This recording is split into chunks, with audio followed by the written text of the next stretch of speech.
So one of the big concerns people have about AI is whether or not they themselves will be replaced by AI. And I think this picture sums it up quite well. We have the people that used to line up the pins, the bowling pins in bowling alleys, and these people are called pin setters. And then in due course, that all of these people got replaced by a machine. So that's the scary bit. But we can see also that AI is already replacing news anchors in many countries, India, China, etc. And if you think about it from the point of view of the company, they can just present the news through an AI bot, and very significant cost savings for the company involved. So at the moment, there's probably about 30 or 40 countries that have news anchors like this, reading the news. This particular one, I believe, is in Iran. And even scarier, we now see in San Francisco, we have cars driving around without people driving them, driverless cars, looking for fares to pick up. So again, you can see that in future, the likes of Uber, etc., will probably move to this kind of model, where cars will be basically able to drive themselves. And not only with cars, but you can look at drones that will be able to fly people short distances, a half an hour to an hour. But I prefer to think of AI as an assistant. If you think of the autopilot in an airplane, it helps the pilot, takes a lot of the stress and the managing of the flight away from the pilot. The pilot is still in charge, but the autopilot really is just an assistant to the pilot. Autopilots don't do takeoffs. They can do landings, but they don't do takeoffs. And believe it or not, autopilots have been around since 1912, So what is artificial intelligence? So artificial intelligence is software that appears to be intelligent. Alan Turing was the guy who, you may have seen the movie about him with Benedict Cumberbatch, and he invented this thing, or named after him, there's a thing called the Turing test, which is a test you can apply to a bot or an AI to see whether it appears human. And most of the modern bots that we see now in the last year or so, they are starting to look very like they are intelligent and have human-like capabilities. So AI has been around since the 50s, based on what's called rules-based programming. And more recently, we've seen machine learning and deep learning come on board. And deep learning involves pattern recognition and language. And the kind of things you see being done with deep learning would be, using it to predict card fraud. So some of you may have got a message from if you use Revolut, it can predict with fair degree of accuracy whether or not a card is being used in a fraudulent transaction and can stop it. It can predict when a machine on an assembly line is likely to fail. And Amazon use this a lot. You may have bought a book on Amazon or bought something on Amazon, and then you'll get a message saying you may also be interested in XYZ. And of course, that's all based on pattern recognition that other people have bought similar products, etc. And the other area it's been used in is diagnosis. So, AI systems can actually recognize early signs of cancer and other forms of disease through scanning images, and a lot better than humans, believe it or not. So why is AI important? It helps, as I say, it's an assistant. It helps human understanding and reasoning, etc., to be done effectively, efficiently, and at low cost. AI can be used to perform a lot of analytical tasks, finding patterns in data, like we've just seen, more effectively than humans. And it's already been used in lots of different industries: financial services, retail, professional services, etc. And we look at a few examples now later. Here we go. So one of the most popular uses of AI is chatbots. There are chatbots out there where you can just have a conversation with the chatbot as if it's your friend. One of them is called Mitsuku, and you can talk away to it, and it'll, talk away to you back as if you were a friend. And some people, I believe, in recent news stories, they've even fallen in love with their AI friend, believe it or not. So as I said here, medical diagnosis, financial trading, legal analysis, logistics, AI is invading every single area of business. And, a simple example would be call center assistance. You ring up an insurance company and the call would be routed through to some call center in India. And a lot of that is now being replaced with AI. So you will find that you're actually talking to a bot or dealing with a bot. Face detection and recognition. We've seen this at airports, and this would be very heavily used in countries like China, where they can scan people walking down the street and know where they are, etc. HR, using AI to scan CVs and pick out likely candidates for a job, etc. If you've got 1,000 CVs in for a job or 10 jobs, wouldn't it be great to have an assistant that can just scan through all the CVs and come out with the most useful or likely candidates for the job? So the question is, has AI come of age? Where are we now with AI? And this curve is typical. It shows typically what happens when a new technology comes out. If you think of the internet when it first came out, or if you think of, any kind of a technology like, say, Facebook, or various softwares that have come out. Initially, there's a small group of people called the innovators, and they tend to adopt all new technologies and all new systems fairly quickly. And then you get the early adopters. And then you have a kind of a gap before, which is called a chasm, and then you have the early majority. And then you get people down on the other side, on the right-hand side there, the laggards, who will never embrace new technology. They just always are 10 years behind everybody else. Mobile phones is another example. A lot of people would have initially had the huge brick-like mobile phones. They would have been the innovators, then the early adopters. And as things get cheaper and cheaper, the mobile phones become more and more easily available to the majority. And but some people then they just never actually would have got a mobile phone, and they're on the right hand side. So AI is a bit like this. And where we are now is probably we're probably crossing the chasm there from early adopters to early majority. And as we cross over that tipping point, it becomes possible then for AI to become better, I won't say cheaper, but certainly better value. Open source software resources become available. There's more investment, and then we get a virtuous cycle, and more people get involved in AI, etc.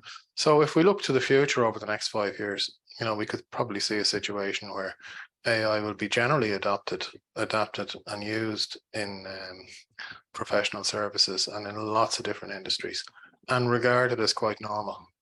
You can already talk to Google. You'll probably be able to talk to your TV. I think you can already do that, but in a very user-friendly, simple way. Just like you'd see them talking to the computer on Star Trek or something like that. We're talking today about AI, which is conversational AI, and conversational AI is really chatbot type of technology.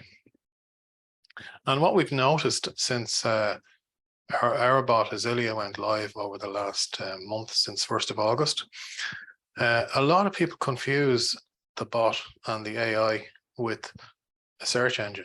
So when they're using the bot, they type in a few words like, for example, the one I use on the site is courier VAT.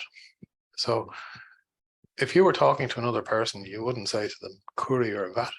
You would say, what is the rate of VAT on courier services? So when you're talking to a bot, or when you're typing and conversing with the bot, it's just like talking to a human being. You don't just type in random words, and you don't cast the net wide. You try to keep it narrow and ask a specific question. And the result of that then will be you will get one answer, as opposed to a huge long list of Google search results.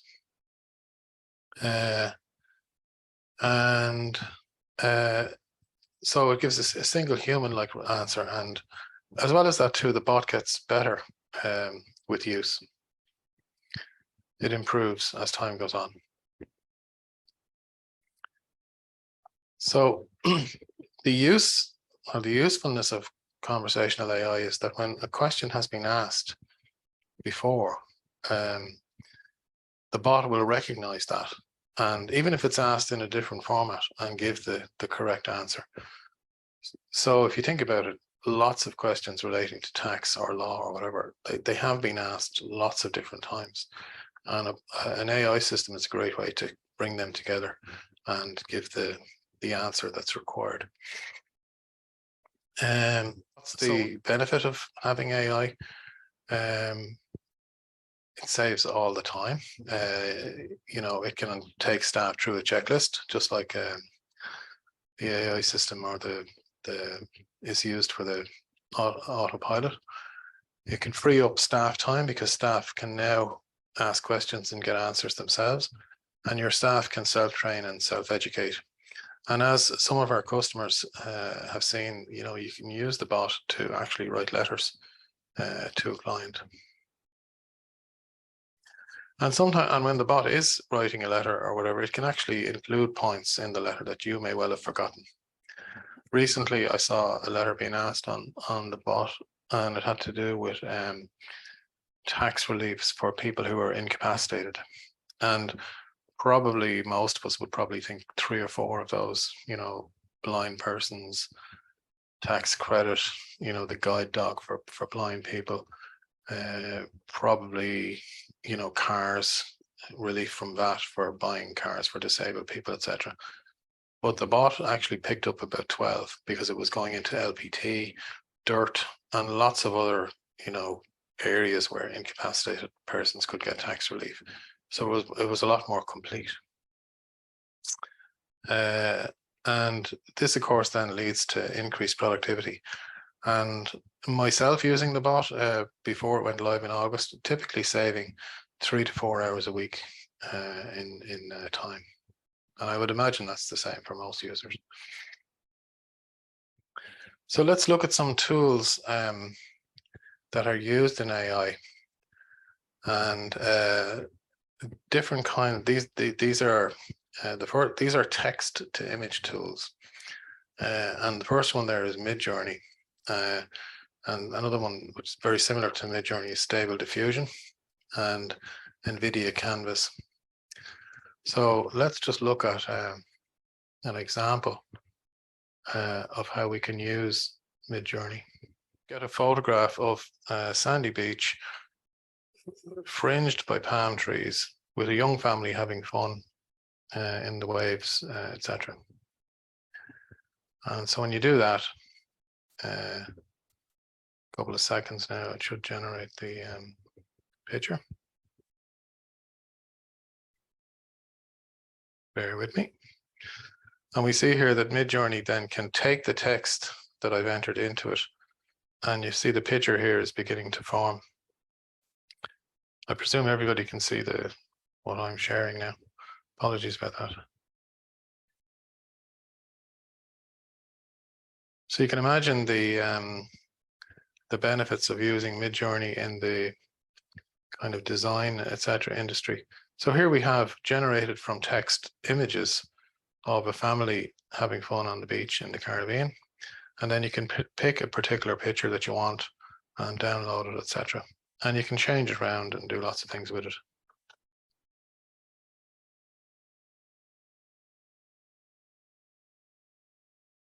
Okay.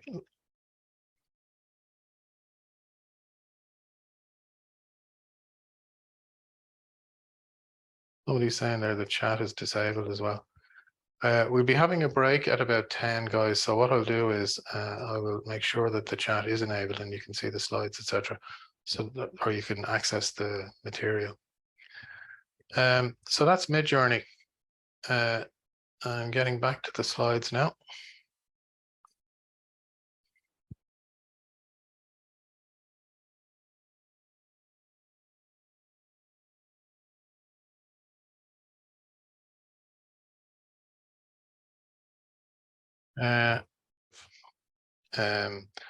We have another tool called Snipped, SNIPD, which can enable you to extract out the information out of a podcast. There's a tool called wiseone.io, and that can help you check facts on any document that's in front of you. So there's literally hundreds of these tools that are available at the moment. Blaze is one for speeding typing on Chrome. And Superhuman is one that a lot of people use for emails. And it can help you clear your email junk and process your emails a lot faster. Tome.ai is one that allows you to explore and express new ideas with AI. And AutoGPT.net, I wouldn't go looking at that because a lot of it is programming, but essentially it enables you to create robots of your own for doing various tasks.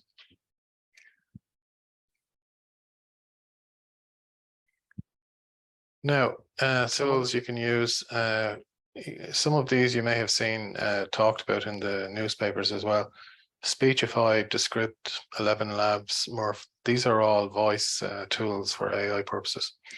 And you may even have seen people cloning a voice and cloning a voice of somebody else, and then using that to create, what we call deep fakes. They create a fake face and a fake voice, and then you'll have a kind of a fake Donald Trump or whatever. You can also, with UberDuck, you can have synthetic singing. So you can actually, have Michael Jackson singing songs by The Weeknd, etc. SoundDraw is an AI music creator, and you can create brand new music using AI. And avatars. Yes, Ezylia, the avatar we use, is created. We didn't create it using. These are some of the tools you can use to create an avatar. And then you can get the avatar to speak exactly like it's a human. So you, as I said earlier on the news anchors, these are the kind of tools being used to replace the news anchor. Now, large language models, and we have ChatGPT, but there's not just ChatGPT. Bard with Google, Claude is another one very similar to ChatGPT. The Facebook one is not easy. It's mainly used for programming. And Perplexity. If you haven't got Perplexity on your mobile phone, I would recommend you get it. It's free, and it's one of those little apps you can use to answer questions if you're in a pub quiz or something like that. Very, very useful. So let's just mess around with ChatGPT and see what we can do with that. So here we have, this is a bit of a joke, actually. Your teenage son or daughter comes to you, and they have they themselves are using ChatGPT, which they probably all are already, and they've got an assignment, and the assignment is, I want you to act as if you are the world's leading expert on the poetry of Seamus Heaney, and they have to write a letter to Heaney and expressing appreciation for your 4 favorite poems from Heaney, why you like them and what they mean to you personally. So the teenager in your house will do this. But this teenager has gone a bit further, and they've actually said your writing style should be 25% George Orwell, 25% Ernest Hemingway, 50% John Banville, which produces quite a funny result. Because you see here then, the bot says, the venerable realm you have masterfully excavated in the course of many years, dissecting and exposing the corpus of modern poetry. Your oeuvre has been a lodestar. So we can obviously see this is coming from John Banville. And then he goes off, and the bot goes off and talks about death of a naturalist and other poems there, etc. And then calls himself the world's leading expert on the poetry of Seamus Heaney. So I think that's probably not going to fool your English teacher, but it's quite a funny result. And here's one here where I was working the other day at home, and I put in a prompt because there was a lawnmower droning outside in the garden next door. So I want you to act as if you're a renowned author, novelist, and poet, famed for your ability to describe people and to quote the world. Now describe the sound of a droning lawnmower. So we got this lovely, very long piece of prose here about the sound of the lawnmower, a herald of suburban symphonies, a mechanical bard, and keeps on going. And then I said to ChatGPT, it reads a lot like John Banville. Can you make it a bit more like John Banville? The droning lawnmower, a mechanized Sisyphean. So then you can play around with it a bit more. And then I said, convert it into blank verse, iambic, pentameter, etc. And off it goes. So, you know, you can have great fun writing and creating stuff directly with ChatGPT. And I should say to you too, when you're using ChatGPT, GPT-4 is obviously the best one to use. You can also decide, and under this one here, advanced data analysis. This is using a code interpreter. And code interpreter, you can upload a file here, or you can basically get the bot to do very advanced. And in this case here, what I wanted to do was, I had a photograph of Ezylia, the bot that we use, and I wanted to identify the colors in the photograph. So you can upload the file here, which I did, and I said, please identify the hashtag color code for colors used in this image and give them back to me as a list with a matching swatch. So initially there's a bit of confusion from the bot, and then I said, write a Python program to identify the colors, and off it goes. It writes the entire program here. You don't need to know the detail of the Python program, just know that it works. And then it actually gives you the text, the code of the program, and actually gives you the finished result, which is pretty impressive. And you can do very large jobs with programming using the code interpreter, or as it's now called, the data analysis tool. Copilot and Find are similar tools for helping you with coding. Now I've added into the chats, and as I said, I'll try to make sure that everybody gets this by legal firms in London to, you know, do law work and assists with, you know, drafting contracts, etc., etc. And lawyers can then use it to deliver faster and more cost-effective solutions. And then there's another website which you can look at. It's called donotpay.com, which is a US website. And essentially it's an AI lawyer, and that can actually, you know, respond to all litigation that you receive, or it can actually pursue on your behalf claims against airlines, hotels, etc. for faulty service, and chase them down and harass them to make sure you don't have to suffer the bad service.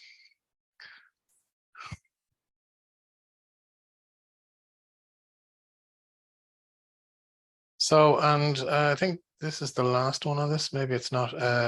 This is a logo maker. So if you're a new business, you need to design a logo.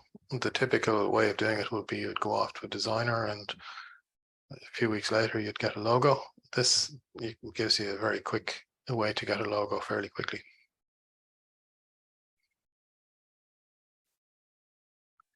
And some of you may have old photographs in your drawer or in your wardrobe or buried somewhere, and you can actually use this tool, Deep Nostalgia, to animate the photographs. Some of you may have seen this in relation to photographs of Abraham Lincoln, etc. People would animate the photographs, so you can actually make the photo move and smile, etc. And there's another one here called Clade. And Clade, what Clade does is it takes your normal photographs and converts them into photo shoot type quality images. So if you have fairly, just a product of a picture of your product, you can actually turn it into a very nice, a very high quality image for your website, etc. Oh yeah, I meant to talk about this. This was using the code interpreter on ChatGPT-4. So what you can do is you can upload. There's a website called Khan Academy, which some of your kids probably know of. It has courses on it. It originally started with maths, but it has courses on all kinds of teaching now, high school and university level courses on practically every subject. And you can go and study any subject you want on it and advance right up to degree and master's and level. And that now has a bot on it called CanMigo, and you can use the bot to work with you to teach you stuff. Then there's another one here called tutorai.me. And then image to video. So you put in an image and then the AI system can convert a still image into a video. And a couple of different tools here. Kyber, Luma Labs, Runway ML.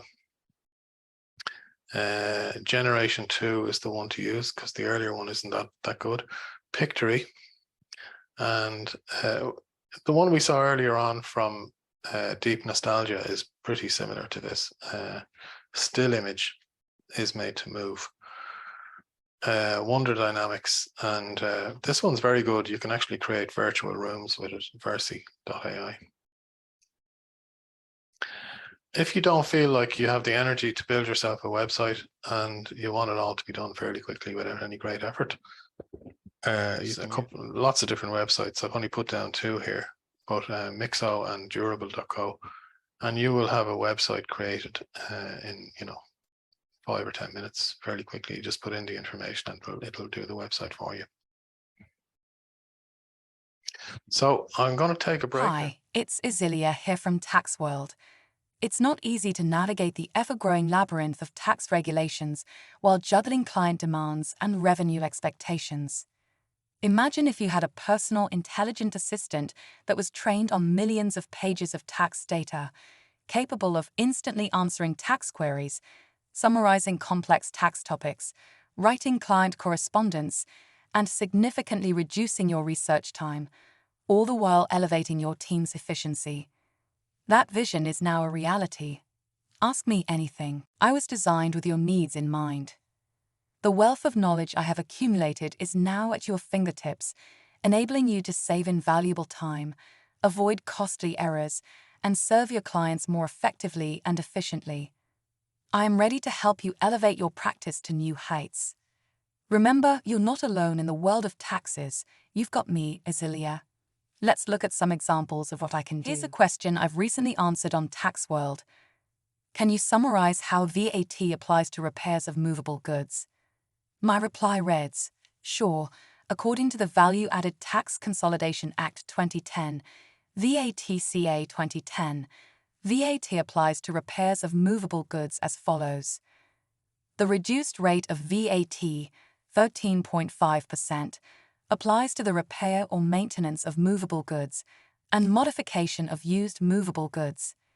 Examples include battery charging, car wash, curtain cleaning and repair, dyeing of used goods, dry cleaning, engraving used goods, French polishing, gas conversion of used vehicles, repair of gold items, ironing service, etc.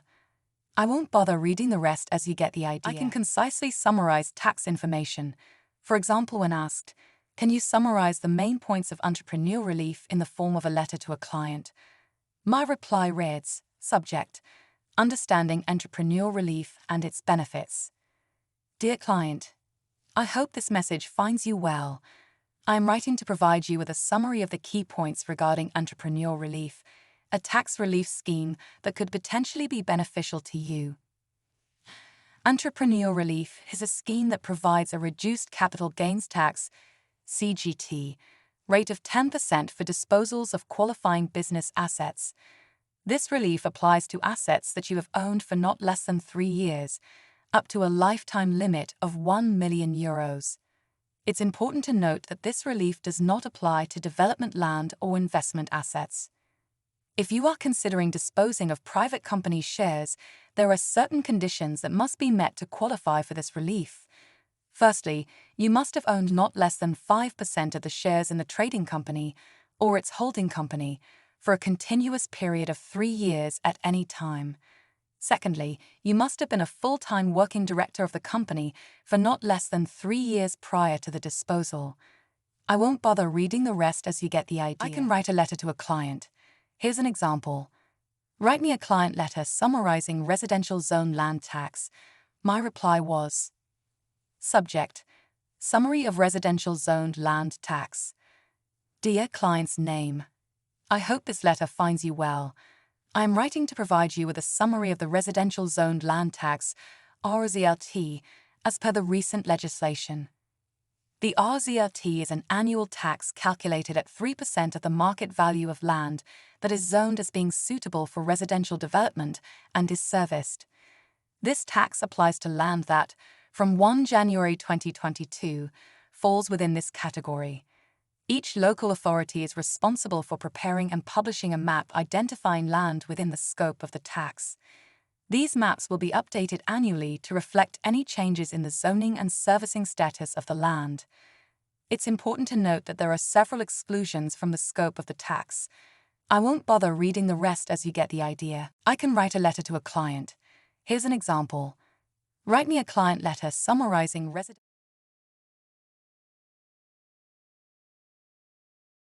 So let's just look at what Ezylia can do now.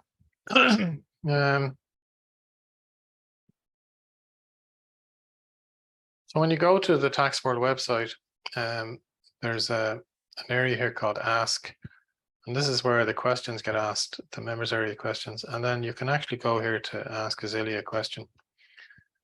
So let's just try, I don't know what happened with the last one, but you can literally ask a question exactly like this, and Ezylia will come back with the answer straight away. Sigh of relief.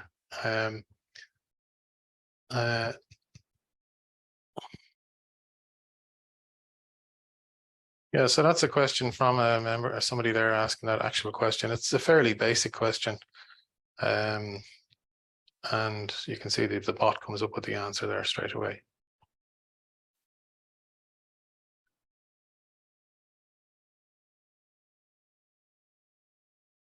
Let's see another one here. This is from Noreen.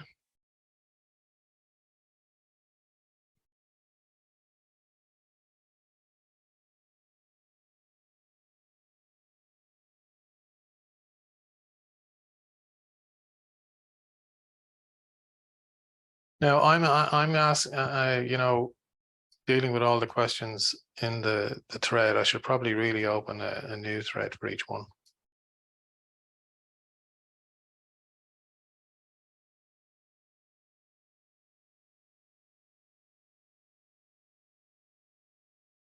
This is probably not a very accurate question, so don't know what's going to happen here, but we'll try it and see what happens.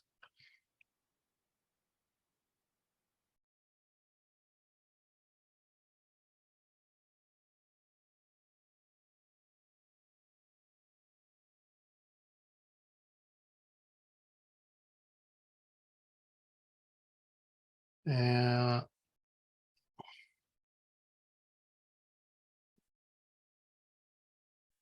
So somebody's asking there. Else want to put any more questions there in the chat, and we can ask Ezylia the questions. Explain the 2/3 rule. That's a good one.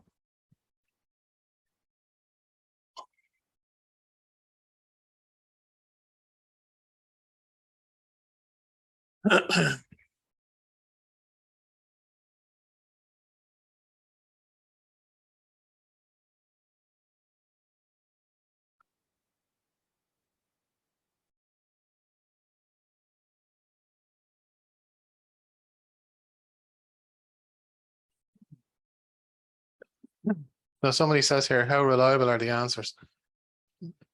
We would say they're about 99% reliable. A lot of, well, all of the information in Ezylia is taken from revenue.ie or from Tax World information over the last 10 years answering questions, plus all of the Tax World book.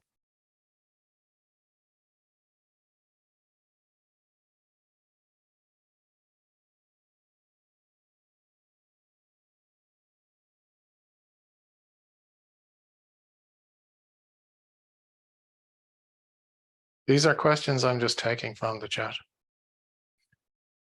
Thank you there, Jean. Thanks for the words of support. Anybody else who's using the bot there, you can throw in your words of support. Yeah, I think if the bot,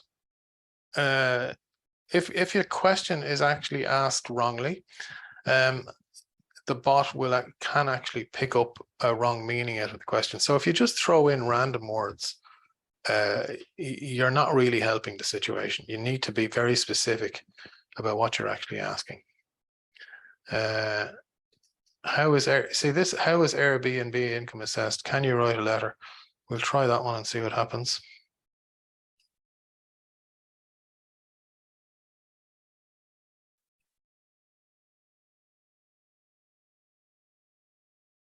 So this is the bot actually writing a letter to a client about Airbnb income.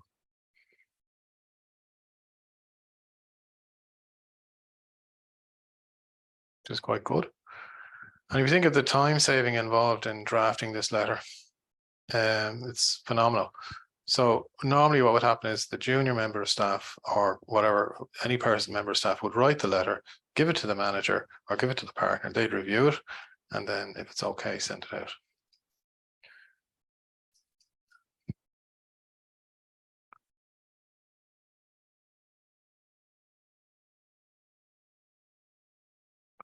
I'm just throwing in questions that are popping up in the chat here.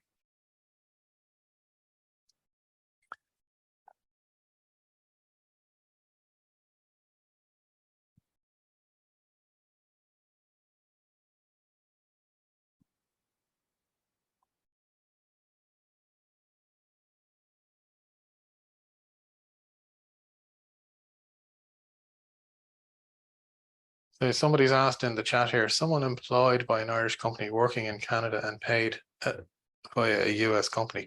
That's just a sentence. It's not actually a question. So you need to figure out what the question actually is.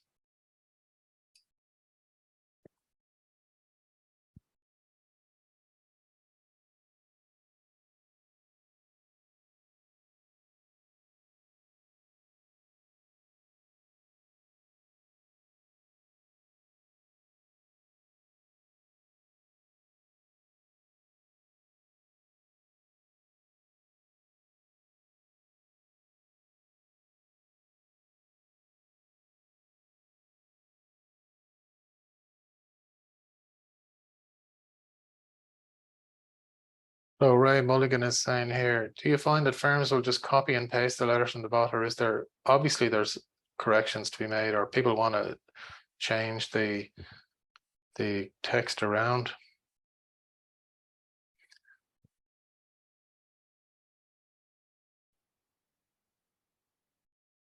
One thing that's impressed me a lot actually with the bot is actually when it throws things into answers that I haven't thought of, because we're all getting a bit older, you know.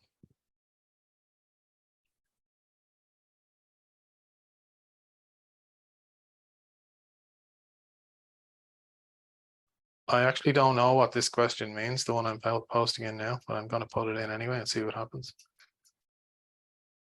Maybe the bot won't know what it means as well. Let's see.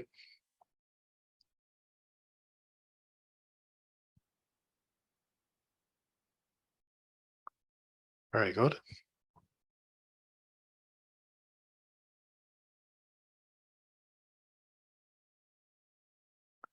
Somebody's asked here, how can I claim non-resident aggregation relief? I actually don't know what that means.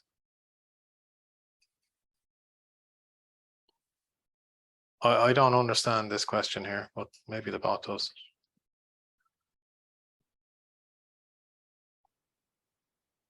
Oh, I think it's in relation to married couples. I think that's what it is, yeah. Yeah, where one of the partners is resident and one's non-resident.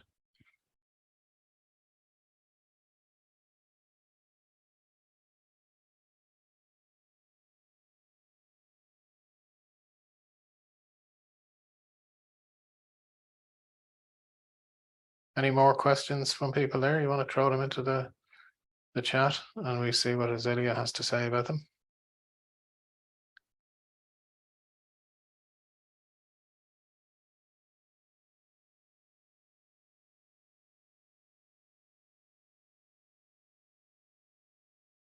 Oh,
what income do you not have to include in Form 11? Would you go away?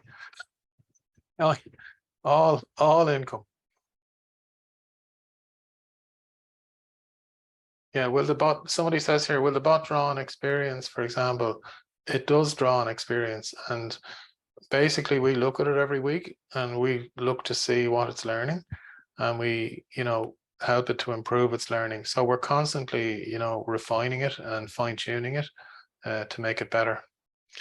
Derek Booth says there, will Ezylia extend to UK taxes? There's actually a separate Ezylia, her twin sister, also called Ezylia, deals with the UK taxes, and she already understands inheritance tax in the UK, but it takes a while for it to,